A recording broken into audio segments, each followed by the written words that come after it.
Update. Am I the a-hole for not putting my pregnant girlfriend on the deed of the house? She says she feels the situation is unfair and that she is at my mercy. Original post. My girlfriend and I have been together for 2 years, and she is currently pregnant with a baby due in April 2026. Before we found out about the pregnancy, we had casually discussed the idea of possibly buying a house together at some point in the future.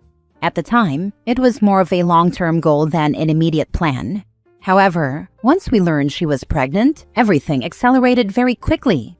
We both felt pressure to create stability and have a permanent home in place before the baby arrived. As part of this process, we decided to get pre-approved for a mortgage together. That's when I discovered something that completely changed the situation. My girlfriend has a very large amount of credit card debt. She had previously represented that her debt was around $10,000, which I was prepared to work with. In reality, it turned out to be over $90,000. Because of this debt, a joint mortgage would come with a much higher interest rate and significantly higher monthly payments than if I applied on my own. Given those circumstances, I proposed that I take out the mortgage solely in my name. Since I would be assuming all of the financial risk, I also said that I believed I should be the only one on the deed. At the time, my girlfriend said she was okay with this arrangement. Based on that understanding, we moved forward. We found a house that we both liked, made an offer, had it accepted, and are now scheduled to close during the second week of January. However, she has since changed her position. She is now refusing to move into the house unless her name is also placed on the deed. I have refused to do that. She is not on the mortgage, and 100% of the down payment is coming from my personal savings. In addition to that, I will be solely responsible for the mortgage payments, utilities, HOA fees, insurance, and all maintenance costs associated with the home. What makes this even more difficult is the timing and context of the debt. I did not learn the true extent of her financial situation until after she was already pregnant. Had I known beforehand that she had misrepresented something this significant while we were planning a future together, I likely would have ended the relationship and certainly would not have agreed to have a child. Lying about finances on this scale feels like a deliberate choice, not an honest mistake. Now I feel stuck between protecting myself financially and trying to keep my relationship intact for the sake of our future child. So, am I the a-hole for refusing to put her on the deed under these circumstances? Now for the top comments before reading the update. Not the a-hole. I am a family law attorney. Putting her on the deed would be a disaster for you. Do not do it until she gets her financial house in order. Don't put her on the deed until you get married. And don't get married just because you have a kid together either. This whole situation is messy. Nearly $100,000 in credit card debt indicates severe financial issues. You would not want her on the deed because she could get sued and collected against, or take out a home equity line of credit. Be clear and set attainable goals. She needs to go to financial counseling and get on a debt management plan before being put on the deed. $100,000 in debt, and they've only been together for 2 years. She's a lunatic thinking she's entitled to be on the deed. She's already planning what she'll do once she leave him, LOL. Have you met my niece? It sounds like you have. She's notorious for screwing over partners. She's managed to get her name on a deed in every relationship. And as soon as the ink dries, she cheats and leaves, and forces a sale and split of a house she never put a penny toward. She leaves a trail of broke, angry, homeless people stuck begging anyone to help them as she dances away with half their house. In case you can't tell, no one in the family can stand her, including her kids. OP, this could be your fate if you fall for her nonsense. Do not put her on anything you own, and definitely don't get married until she is debt-free. Your situation has me itchy because she sounds like my niece, and my niece is a see you next time, with a bold capital C. Now for the update a month later. A couple of weeks after my original post, my girlfriend broke up with me due to the housing situation and not being on the deed. She started looking for a new place. We were living together, but she could not find a place she could afford on her own that wasn't sketchy, and none of her friends were interested in finding a place together. Given the situation, I agreed to let her move in. While I know it is not ideal, she is still pregnant with my child. She will stay in one of the guest rooms. I am still paying 100% of the costs for the house, and she still will not be on the deed. She will be responsible for her own groceries. We have a written lease agreement, but I will not be charging her rent. She will need to buy her own furniture, bed, etc. That said, she has made multiple comments about how it's not really her home, how it is unfair to her, how she feels she has no security, and how she is at my mercy since everything is in my name. She has asked to decorate the whole house. I am opposed, but as a compromise, I told her that she is free to decorate her room and the nursery, as long as she does not make any permanent changes, like new paint. From my perspective, I am being more than fair by providing a free place to live and covering all housing expenses, even after we broke up. I am responsible for my child and for providing that child with stable housing, and that is exactly what I am doing. You're stepping up for your kid, and that's the important part. Free housing, no rent, written lease, your name on the risk. That's reasonable. That's insanely generous. And she's complaining? Complaining that he is giving her a completely free place to live, even though they no longer date? Talk about entitled. Not the a-hole. It sounds like you're definitely going above and beyond. I would ask for a DNA test just to be sure, and I would be communicating about a future state where she does move out and you work on shared custody, because her living there is untenable in the long term. If there ever comes a time when you're ready to move on to a new relationship, I'm sure you're not going to want your baby mama roommate living there. He doesn't need to ask for anything. The child will live in his house, and I bet he'll help care for it. It's a quick swab. She doesn't need to know, as it would probably make things even more complicated and uncomfortable. It's his child, and he has the right to run the test. Next story. Am I the a-hole for not wanting to revisit my agreement with my ex regarding our kid outside the courts, even at the risk of having my parents be cut off from seeing their grandchild? My ex and I had a pregnancy scare in college. After that scare, we had a conversation about what would happen if we had another one. We agreed that if either of us felt we were not ready to have a child, we would agree not to have the child. Fast forward 3 years later, she is pregnant. I told her I was not ready and was still early in my career. She told me she was on the fence and thinking we should go through with the pregnancy. I reminded her of our original agreement and expressed how neither of us was equipped to raise a child. She finally told me, around 19 weeks or so, that she would be keeping the child.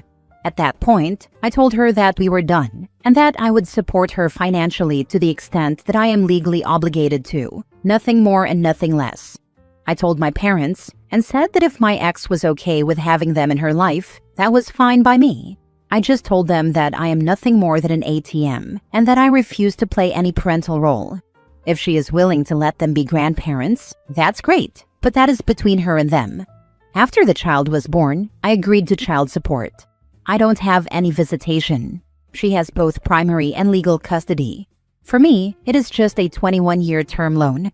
I live in New York. I could not sign away my rights. It is complicated in New York, but she gets final say on all decisions regarding the child. Now we are having issues because she wants me to be physically in our child's life.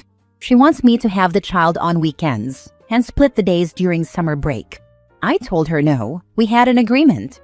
I will not be a good influence on that child, and my job schedule is not conducive to watching a kid. Either way, I told her that if she wants to change the agreement, we have to do it through the courts. I reminded her that the courts cannot force visitation, but if they require me to pay more support due to increased costs, so be it. I just want everything to go through the courts so it is properly documented. The issue now is that my ex is trying to say that if I don't do more, she will cut my parents out of the equation. I ask her why. That is basically her only support system. That makes zero sense to me. I spoke with my parents, and it appears they had to cut back on some support because my mom was watching the child for nearly 12 hours every day while my ex was working. My parents are older. They had me much later in life. How old is this kid now? Would the child even know you? It sounds like she thought it would be fine and is now realizing being a single parent is a no-break, no time out, no time off situations, and she's burnt out and wants a break. Go through the courts. If she cuts off your parents, then she cuts off your parents. That's on her if she wants to remove the only support network she has. Fafo, not the a-hole. You stated the ground rules and now she's trying to change them. Child will be 2 in May. I forgot to mention that, sorry. The child has never seen me outside of pictures at my parents' house. That is the vibe I get. I just find it odd why she refuses to go through the courts. It should be to her benefit if what she states is true. I do feel for my parents, but I think that is what I will do. If she refuses to go through the courts, then it is outside of my control. Always go through the courts. She was taking advantage of your parents. Yeah, it is just weird how she is refusing to go through the courts. Instead, she is trying to use my parents as leverage. Then go get a lawyer and ask them what to do. This is not something Reddit should be giving advice on. Get actual New York legal advice on how to settle this and move forward from there. Obviously include your parents' wishes as well as you figure out how to get what you want. In the meantime, your parents should tell her that if she's going to hold them hostage, then she can find alternate child care from now on until this is settled legally. They should stop caring for the child. As painful as that will be for everyone, some temporary pain may hopefully get her to consider what's truly best for her child and herself and stop manipulating everyone. Also, OP, is the original agreement in writing? Because if it's not, what the heck were you guys thinking? That will make some of this much harder. We were 19 in college, so no, it was not in writing. Overall, it is not that hard. We have gone through the courts to establish our current agreement for nearly 2 years. I did speak with my attorney, and I told her what he told me. They cannot force visitation on me, so whatever issue she has, the solution would have to be monetary, but within limits. I know where I stand in the legal context. As I told my ex, if she wants to go through the courts and I am ordered to pay more, I will pay more. My parents' wishes are where I am wavering, because it would suck for them a lot. Next story. Am I the a-hole for going to my female co-worker's house to help her fix something? I'm 38 male. My co-worker is 33 female, and she started working with me in December. She's quiet, kind of comments on music and movies sometimes, but she shows up, does her job, and leaves. Yesterday, she asked me if I could come over after work and help her fix something because her husband doesn't know how, and she didn't want to call someone to fix it. She said she knew I knew how, and that she'd pay me in lunch. I'm not going to turn down food, so whatever. I went over. She had all the parts. I fixed what needed fixing and showed her how to do it, so if something like that broke again, she could fix it herself. Her daughter was there the whole time, holding flashlights and handing me parts I needed. Then she DoorDashed lunch so I could eat while she went to pick up her older kids from school, and we could finish up after she got back. Well, finishing up turned into it still leaking, so I took it apart again and resealed things. By the time we were finishing up the second time, her husband came home and he was livid. And yes, she told him a co-worker was coming to help fix it. It wasn't like he was blindsided. He knew I was coming to help her fix it. But now a couple of co-workers are saying I'm an a-hole for going to another man's house with his wife and daughter home, like I was being some kind of creeper. We literally fixed the thing and talked about stupid stuff all day. Am I the a-hole? Absolutely not the a-hole. Thank you for helping a woman who needed it. Maybe her husband will sort it before she has to ask another man next time. She told him it was happening. This is on him. Co-workers just want to be involved in gossip. He doesn't know how to fix things. She told me that. She's the handy one, but the plumbing under the sink isn't something she knew how to do. I used to be the woman in that marriage. I had a lot of very close male friends, many of whom we shared and many of whom I knew through work. I absolutely would have done the same thing, even without having children to care for, and it also would have made my ex livid. Not because the situation was wrong, but because he was wrong. He wouldn't allow me to seek help for something he also couldn't, and wouldn't even attempt. I hope she gets either some therapy with her husband or a good lawyer. Good on you for offering help when you could. Not the a-hole, but I would not go over to her house again. The husband sounds like he has issues. Yeah, it kind of makes me wonder if that's why she's so quiet at work. Our section is all guys. She's the only girl. How do your coworkers even know this happened? Not the a-hole for helping, but definitely too naive to trust this type of encounter to not have any negative implications. Just the fact that you went to her home can be career damaging. She could have accused you of anything. Notice how your coworkers were quick to blame you rather than her? Please don't put yourself in this position again. Protect yourself. They know because she was complaining about the sink being busted and they heard her ask me. Last story. Am I the a-hole for refusing to share my food with my girlfriend?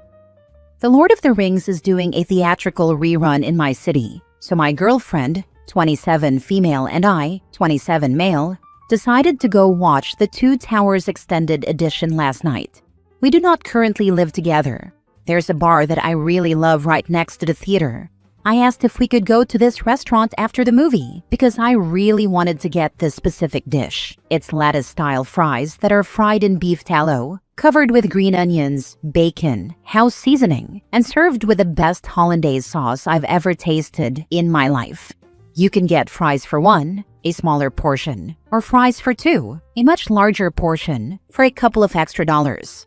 She didn't realize that the movie was nearly 4 hours long and it ended at around 10 p.m. By this time, she said she was tired and didn't want to go to the restaurant anymore. I said that was okay and asked if I could order my fries to go. She said that was fine. I asked her if she wanted any, and she said no. So I ordered the fries for one. I checked with her again before I ordered, and she said she 100% didn't want any. We went to pick up the fries. She caught a whiff of them and asked if she could have a few. No problem, they are very delicious, and I let her have some. She then asked if we could sit outside the restaurant and eat the whole thing together. I said no. I explained that I had asked her if she wanted some and she said no, and that if she had wanted to eat with me, she should have told me so I could have gotten the fries for two. I didn't want to share the fries for one, as it's a smaller portion. She got really upset and said I was being selfish and refusing to share my fries. I said that, yes, I was being selfish in this case because I really wanted the fries. And I was just being honest. I didn't want to share in this instance. She's since cooled down, but this morning we had a call and she said that next time I should just share with her. I said I'm happy to share anytime, but not in situations like this, and that she should be more careful about saying what she wants. She's upset with me again now. So, am I the a-hole? Not the a-hole. I'm so sick of people who do this. Order your own freaking fries. And don't cry when people quite righty don't want to share. Same. I don't share food at all. Lol, are you my mom? She was very militant about not sharing food and had no problem threatening people. She would tell us that if we tried to reach for her food, we'd be pulling back a nub. Not the a-hole. For the people here saying, you should have just bought it anyway? No, that just reinforces annoying behavior. She's an adult. If she was really that hungry, she could have ordered another single portion. I don't understand why the people in these situations never order for themselves once they realize they are hungry. How long does it take the restaurant to make fries? Probably not that long.